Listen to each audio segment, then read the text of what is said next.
Le plaisir est chaque fois renouvelé quand je vous retrouve. Bonjour à tous et bienvenue dans l'émission 100% Bénin sur Sika. À l'approche d'une échéance électorale qui marquera certainement un tournant déterminant dans l'histoire politique du Bénin, les Béninois sont plus que jamais préoccupés par les qualités du futur locataire de la Marina. Mais s'il y a une chose dont on parle très peu, c'est bien entendu le défi de la transparence et de la crédibilité auquel doit faire face la Commission électorale nationale autonome Sénat.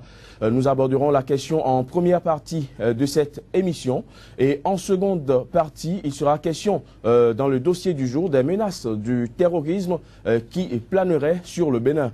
En effet, des renseignements jugés sérieux récemment fournis par le Niger ont poussé la France à déconseiller à ses ressortissants de se rendre dans le parc national du W, un parc très apprécié des touristes que partagent le Burkina Faso, le Niger et le Bénin. Des hommes armés en relation avec des groupes djihadistes du Nord Mali y auraient été aperçus. Une alerte qui nous pousse à nous demander si le Bénin est aujourd'hui à l'abri des menaces terroristes.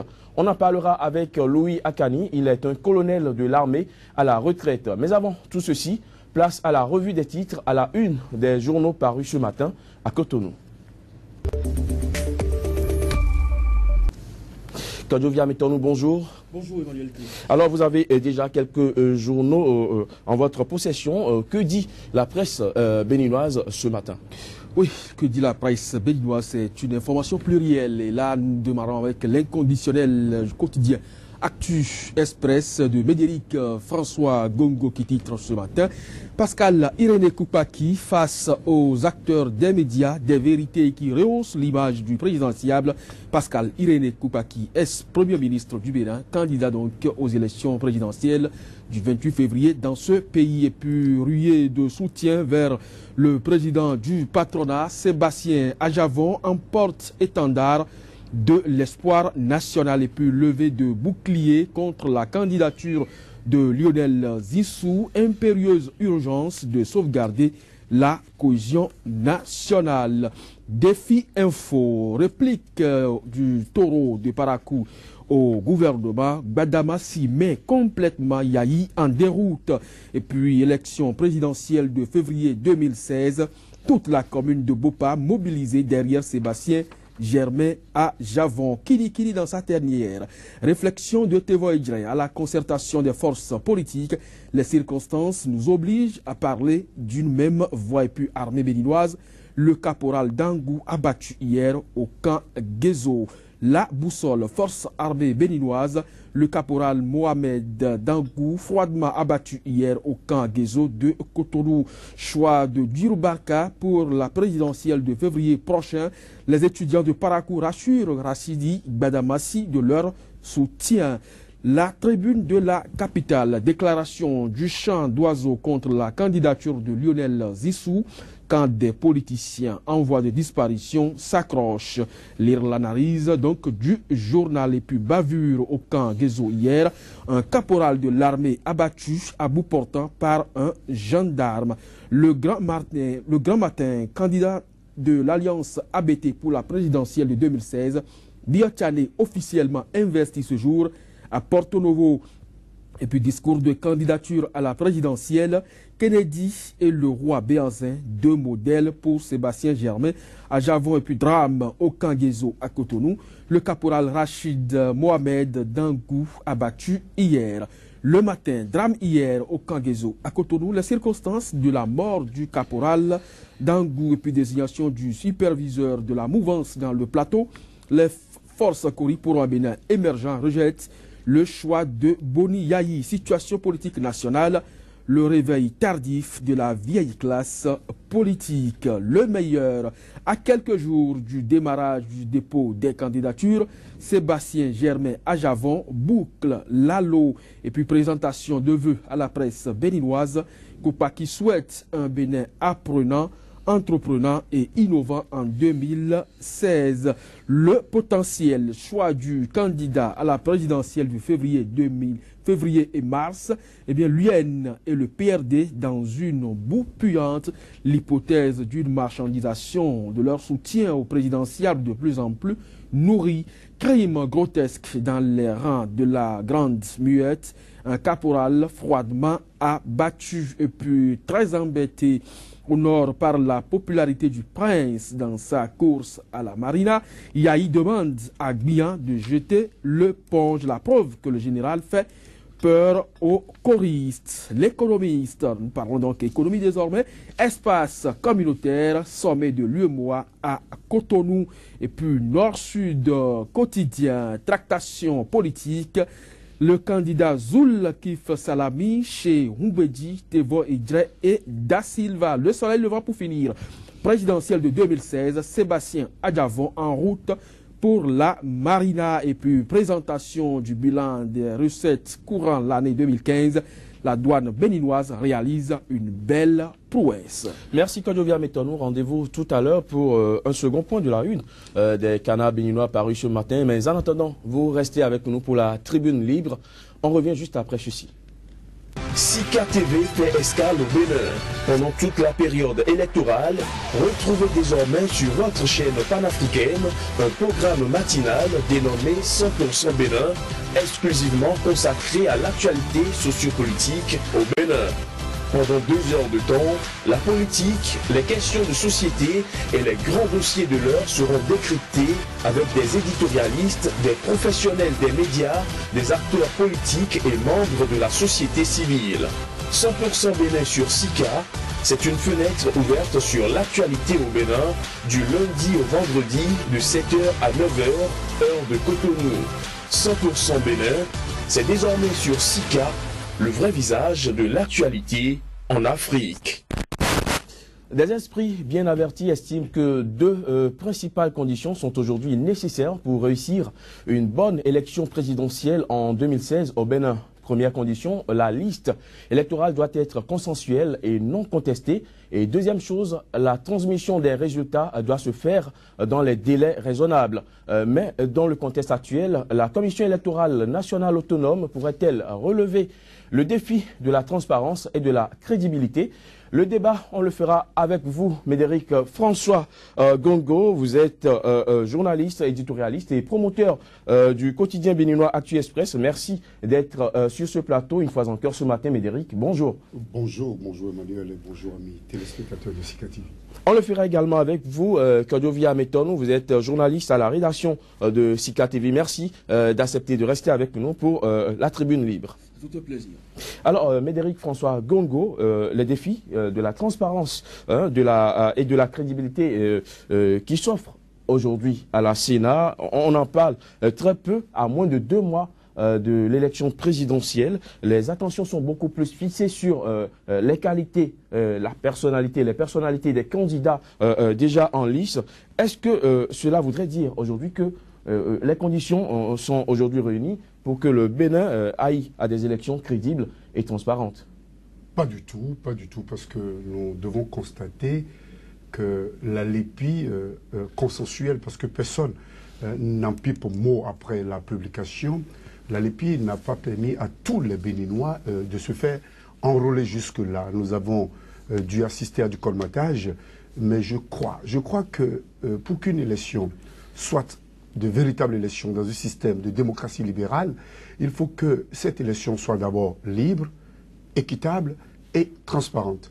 Lorsque nous parlons de la transparence, nous parlons de la transparence tout au long du processus déjà, dès la confection de la liste électorale, au niveau de la confection du matériel électoral. Je veux parler du matériel sensible, parce que le matériel lourd s'entend l'isoloir, mais le matériel sensible, là nous parlons de l'urne, nous parlons des fiches de dépouillement, nous parlons de beaucoup de choses. Je veux parler également de l'acheminement de ce matériel sensible du point de centralisation vers les bureaux de vote à l'aller comme au retour.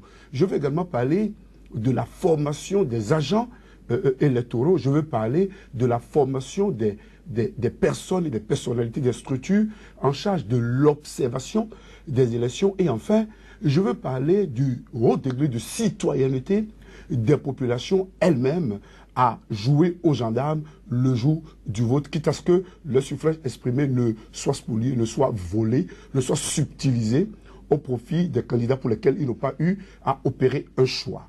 Et si l'on considère la transparence électorale comme un tout, nous devons également étendre cette transparence vers la gestion des résultats dans leur compilation, la gestion du contentieux électoral après proclamation des résultats et finalement la proclamation définitive des résultats.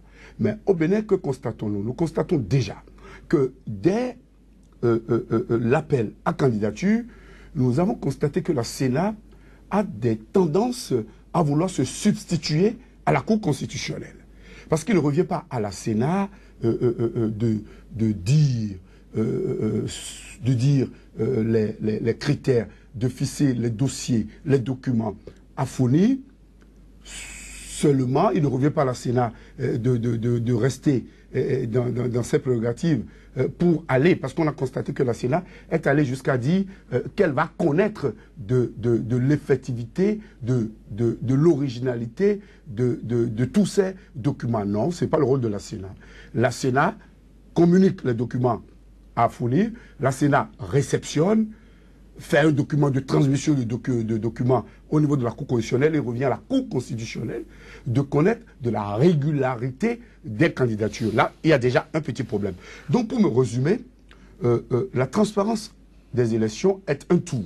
Ce n'est pas que le jour du vote. Le jour du vote, comme le disent les Anglais, c'est the moment of the achievement. C'est-à-dire, c'est l'accomplissement de la volonté de l'électeur qui se poursuit par la proclamation, la gestion du contentieux. Mais dès le début du processus, on doit déjà constater la présence des représentants des partis politiques, la présence des représentants des candidats, s'agissant des élections présidentielles, la présence des structures d'observance des élections. Au Bénin, nous avons beaucoup de structures, nous avons le CREI, nous avons le FONAC, nous avions l'Alternative citoyenne qui est devenue un parti politique avec à sa tête le célébrissime maître Joseph Diogbenou. Mais je crois que tel que ça se passe aujourd'hui, les médias doivent également s'impliquer pour veiller au gré, pour jouer aux angbetos, pour éviter que le pire ne survienne. Parce que comme on l'a constaté... Mais François Gongo, vous avez souligné un point très important à l'entame de votre intervention. Vous avez souligné la liste électorale. Le constat aujourd'hui est que personne n'en parle. Aujourd'hui, cette liste qui, en 2011, avait été longtemps contestée, aujourd'hui, personne, ou du moins, aucun candidat a déclaré aujourd'hui, ne conteste cette liste. Aujourd'hui, est-ce que cela veut dire qu'il y a quelque chose qui a changé en 2016 par rapport à 2011? La personnalisation du débat autour des candidats, l'absence du débat du développement, en ceci qu'aucun candidat jusque-là, au-delà des projets de société, on l'a constaté le dimanche dernier pour le candidat Sébastien Jabon, on le constate pour Akenatolé, on l'a constaté pour Pascal René Koupaki qui a publié un document parlant de la conscience, même si cela relève du domaine de l'Église, c'est quand même une manière d'exprimer ses desiderata, ses ambitions, donne le constat désolant qu'aucun candidat, aucun état-major ne s'intéresse fondamentalement à la liste électorale. Alors qu'il y a beaucoup de Béninois qui sont également laissés sur le carreau. Nous avons vu une transmission de la liste électorale par le président Renvoy Blas qui a dû se plier à 4 pour rester dans le calendrier préétabli. Le respect du calendrier ne veut pas dire l'efficacité de cette liste. Moi, j'en connais au niveau des Béninois et des Béninoises qui, jusque-là, ne sont pas encore enrôlés. Et il y en a des dizaines de milliers, il y en a certainement des centaines de milliers. Et là, nous allons laisser ces Béninois et nous irons vers les élections. Il y a eu l'établissement des listes au niveau de la diaspora. Mais comment est-ce qu'on a pu les faire? Quels sont les éléments d'appréciation, de contrôle, de vérification, de confrontation des résultats qui ont été donnés? Donc je crois qu'on ne peut pas tout de go dire que la LEPI est acceptée par tout le monde, mais nous constatons qu'il y a le consensus hein, le silence ambiant autour, qui veut dire que même si on ne l'accepte pas, c'est qu'on n'a pas de raison fondamentale d'avoir des choses à contester. Voilà. Merci Médéric François Gongo. Quand on se rappelle qu'en 2011, au Bénin, l'élection du président Boni-Yayi avait été fortement contestée. Mais en 2016, comment voyez-vous les choses? Peut-on aujourd'hui penser que le chemin est balisé pour qu'on n'aboutisse pas à des contestations comme ce qu'on avait observé en 2011? Non, mais ce serait quand même extraordinaire qu'en Afrique, c'est rare, à part ce qui s'est passé tout dernièrement en Côte d'Ivoire, qu'au lendemain des résultats d'une élection présidentielle, qu'il n'y a pas de contestation, quel que soit le cas de figure. Nous savons très bien que les hommes politiques nous ont habitués à la contestation. Donc, il n'y a pas que, quelle que soit la nature du chemin aujourd'hui, il y aura forcément que des gens vont réclamer d'une manière ou d'une autre des suffrages qu'on leur aurait volés. Mais avant de répondre précisément à votre question, il faut que je revienne un peu sur ce que Médéric a dit. Alors, parlant de la LEPI qui aujourd'hui ne suscite véritablement pas d'attention de la part de qui que ce soit, il faut que la liste soit affichée et que les uns et les autres remarquent qu'ils n'ont pas leur nom dedans. Donc, aucun acteur politique aujourd'hui ne peut se lever et commencer par contester une liste qui n'est pas affichée et qu'aucun de ses électeurs potentiels n'est contesté. Donc, moi, je pense plutôt que la balle est dans le camp de Kos-Lepi qui, au lieu d'aller déposer la liste au niveau de la Sénat, devrait commencer par interpeller les populations sur le fait qu'effectivement, il faut aller constater si vous avez, oui ou non, votre nom sur cette liste que nous devons utiliser dans quelques jours pour aller aux élections. Alors, savoir si le chemin est balisé, c'est qu'en 2011, le fichier qui a conduit donc à la contestation du résultat de l'élection présidentielle, c'est bien sûr le fichier électoral. Et au lendemain de ce scrutin, la francophonie a diligenté une mission à Cotonou qui a constaté effectivement qu'il y a beaucoup d'irrégularités au sein de cette liste électorale permanente informatisée. Alors, il a été souhaité que la liste soit non seulement corrigée, mais actualisée. Médéric vient de le dire tout à l'heure. Il y a des citoyens qui jusque-là continuent par ne pas se faire enrôler. L'actualisation a été faite. Mais quand on dit une liste actualisée, c'est non seulement extirper ceux qui ne vivent plus ou ceux qui, à un moment donné, ont changé de domicile ou de lieu, mais également intégrer ceux qui ont aujourd'hui l'âge de voter. Mais il y a des gens qui sont laissés sur le carreau. Il y a des gens qui n'ont pas pu se faire enrôler jusqu'à l'heure où nous sommes en train de parler. Alors, c'est vrai qu'il y a d'autres noms qui ont fait leur irruption, il y a d'autres qui ont été retirés, mais il y a également que des gens jusque-là, aussi bien l'ancienne LEPI que la nouvelle, ne figurent pas sur la liste à ce jour. Cela voudra dire simplement que tout le monde continue par réclamer une LEPI qui n'est pas encore consensuelle parce que, étant donné que tout le monde n'est pas sur la liste, alors elle ne fait pas l'unanimité. Donc moi je pense que, comme je l'ai dit tout à l'heure, il n'y aura pas de raison à ce qu'on dise qu'on ne va pas contester les résultats et il n'y a pas également qu'aujourd'hui le COS-LEPI a travaillé à nous produire une LEPI non contestable. Alors, le problème, c'est que personne n'en parle, puisque, comme vous l'avez dit, on constate toujours qu'il y en a qui se sont fait enregistrer, mais ne retrouvent plus leur nom sur la liste. Mais dites-nous, Médéric François Gongo, de 2011 à 2016, beaucoup de choses ont changé. Aujourd'hui, nous avons une LEPI permanente.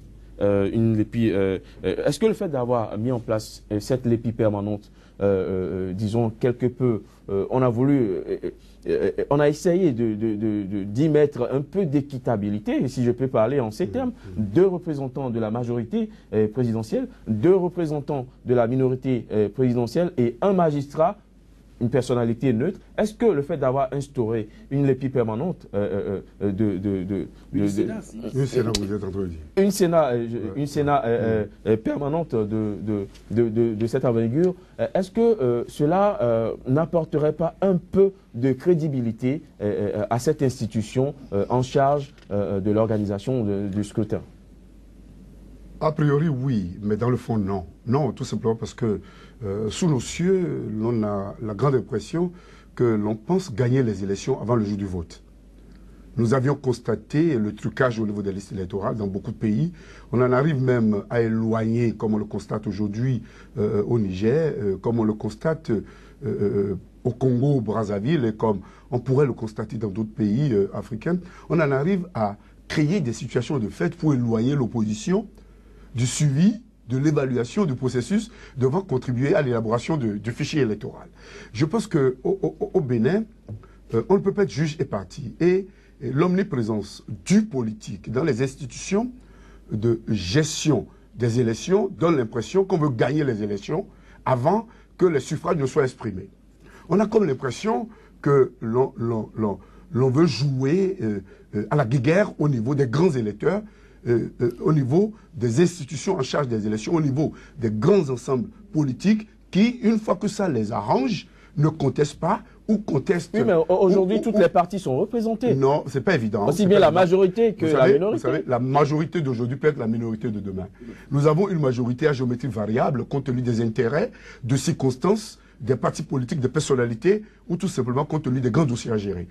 Tant que nous n'avons pas des systèmes électoraux classiques où on connaît la gauche, où on connaît la droite, où on connaît le centre, basés sur des philosophies politiques, basés sur des choix politiques, nous ne pouvons pas dire que nous avons une majorité, parce qu'une majorité n'existe que lorsque elle constitue un creuset dans lequel se regroupent des forces de pensée, des forces d'opinion, des forces de proposition alternatives qui accepteraient être en dehors du pouvoir lorsque les élections ne leur donnent pas le droit et le pouvoir, se préparer pour revenir au pouvoir en faisant des propositions alternatives sur la base des critiques objectives. Mais au Bénin, tel n'est pas le cas. On ne connaît pas qui est opposant, on ne connaît pas qui est mouvancier. Et ceci pervertit un peu le jeu politique et nous amène à constater que, tout comme au niveau de la Cour constitutionnelle qui est en charge de la gestion du contentieux, nous avons une sorte de dictat de l'exécutif. Parce qu'il suffit que l'exécutif contrôle le Parlement pour que l'exécutif soit en force au niveau de la Cour constitutionnelle.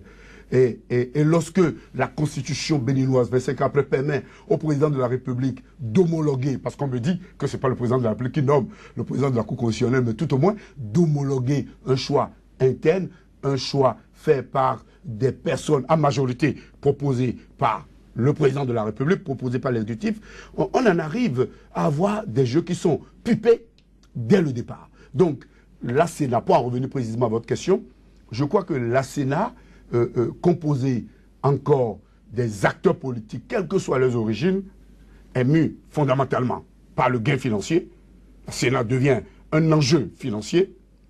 Deuxièmement, le fait de mettre à la tête de la Sénat aujourd'hui quelqu'un qui a été dans les arcanes du pouvoir, qui a tout le temps collaboré avec le chef de l'État pour avoir été ministre et pour avoir été, je crois, secrétaire général, ne garantit aucunement que celui-là, quelle que soit l'honnêteté intellectuelle que l'on reconnaît à M. Tiano, ce n'est pas évident qu'il puisse arriver à se soustraire complètement du bon vouloir du président de la République lorsque il existerait pour lui une petite fourchette, une petite possibilité de faire j'allais dire basculer la tendance d'un côté ou comme de l'autre, à moins que la victoire de celui qui aurait gagné les élections soit véritablement tranchée. Et pour avoir ça, c'est qu'il faut, aller vers peut-être le vote biométrique, c'est-à-dire aller vers la biométrie pour aller vers le vote électronique, ou tout simplement procéder par la proclamation des résultats instituts.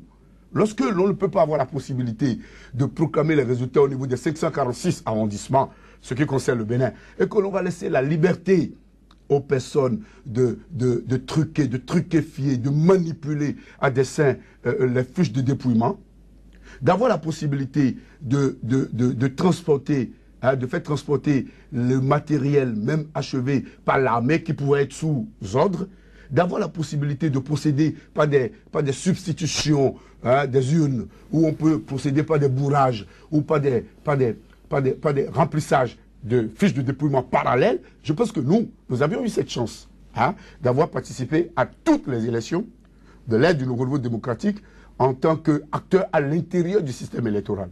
Et voilà un peu ce que nous avons constaté. Et rien ne nous donne aujourd'hui des éléments, rien ne nous donne aujourd'hui des éléments pour prouver que les choses iront mieux que ce que nous avions constaté. Oui, mais Médéric François Gongo, il y a l'article 103, si je ne me trompe, l'article 103 du Code électoral qui le prévoit.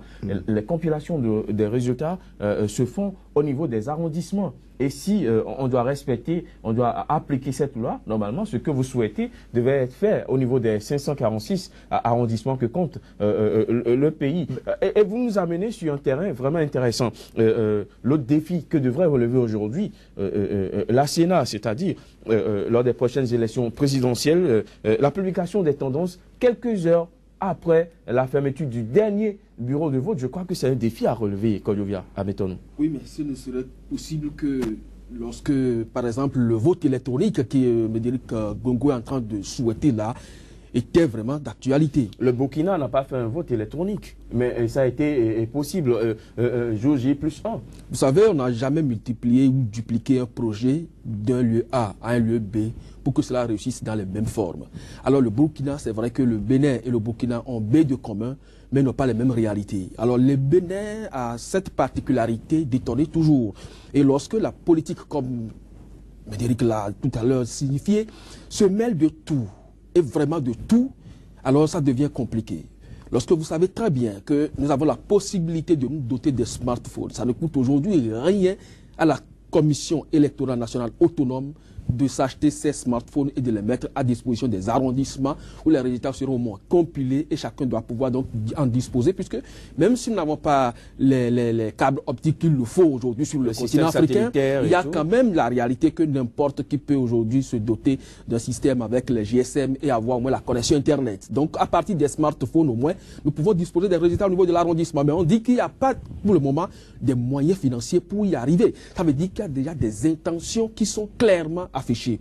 De toutes les façons, c'est un souhait que le Sénat relève, la Sénat du moins relève ce défi qui est de publier les résultats le plus tôt possible, mais la volonté politique doit pouvoir y accompagner, sans quoi vous aurez vos résultats comme d'habitude, et donc 2 semaines après la tenue des élections, vous n'aurez pas les résultats à partir du moment où ça n'arrange pas le camp que nous voulons véritablement favoriser. Et c'est là où ça va poser problème, parce qu'aujourd'hui, la tendance c'est que la population est en train de vomir une classe politique en face et veut changer les donnes. Mais lorsque le politique va se mettre devant et vouloir également s'opposer donc à cette réalité que la population est en train de vouloir aujourd'hui transformer en fait, alors là, on ne veut pas prononcer des mots qui quand même vont soulever les populations, mais attention, il y a quelque chose qui n'est pas en train d'être bien s'annoncer dans cette République. Alors, dans les couloirs de la Sénat, ce qui se dit, c'est qu'il n'y a pas les moyens aujourd'hui pour pouvoir faire sortir les grandes tendances dès quelques heures après la fermeture du dernier bureau de vote. Mesdames François Gogo, partout il y a la volonté, il y a un chemin. Évidemment, l'on parlera des moyens, toujours, quelle que soit la mobilisation financière dont ferait montre le gouvernement, je dirais le contribuable, parce que le gouvernement n'est que le représentant, le délégataire du pouvoir, du mandant. Quel que soit ce que le gouvernement fera, on parlera toujours, on prétestera toujours de ce qu'il n'y a pas de moyens pour couvrir des tares, pour défendre des positions biaisées ou pour tronquer le vote. Je dis bien, nous l'avions constaté lors des dernières élections. On a vu que dans la mise sur pied de la mise en disposition de la logistique, il y a eu des problèmes. Il se pourrait également qu'à ce niveau, l'on fasse rétention du matériel dans les zones où on pense qu'on n'a pas de candidats favorables. Je crois que c'est un tout. C'est un tout. Et nous devons nous mettre dans ce processus pour aller vers la transparence, pour aller vers le caractère équitable et le caractère véritablement libre des élections. Mais tel que ça se passe aujourd'hui, si au niveau de la presse, si au niveau des partenaires au développement, parce que nous constatons que les partenaires au développement jouent à beaucoup plus appuyer le gouvernement, à appuyer les structures mises en place de manière étatique, mais oubliez l'essentiel, ce sont des structures qui sont sous ordre et resteront toujours sous ordre. Je crois que c'est à ce moment que la communauté internationale doit intervenir. Oui, parce que quand une Sénat affiche la volonté de pouvoir proclamer les résultats au lendemain et qui dit qu'ils n'ont pas les moyens, je crois que c'est là que la communauté internationale doit intervenir. N'a de nom que lorsque ça arrange. On sait ce qui se passe aujourd'hui. Les Burundais se tuent à longueur longueur de journée et ça se passe au vu aussi de tout le monde et la communauté internationale pouvait agir. Mais on sait quand même ce qui s'est passé en Libye. Alors donc il faut laisser, c'est une expression vaseuse qui n'a pas de contour et véritablement nous devons travailler donc en Afrique à asseoir véritablement des principes démocratiques qui nous permettent de désigner librement nos chefs, nos dirigeants et sans donc tenir compte de l'apport de qui que ce soit. On vous aura compris, Kadjovia Metonou, merci d'être resté sur ce plateau avec nous. Merci, Médéric François Gongo, pour vos différentes analyses. Ce sera tout, mesdames, messieurs, pour la première partie de cette émission. On fait une pause, le temps d'aller voir du côté de la rédaction de SICA. On revient juste après le journal télévisé. SICA TV fait escale au Bénin.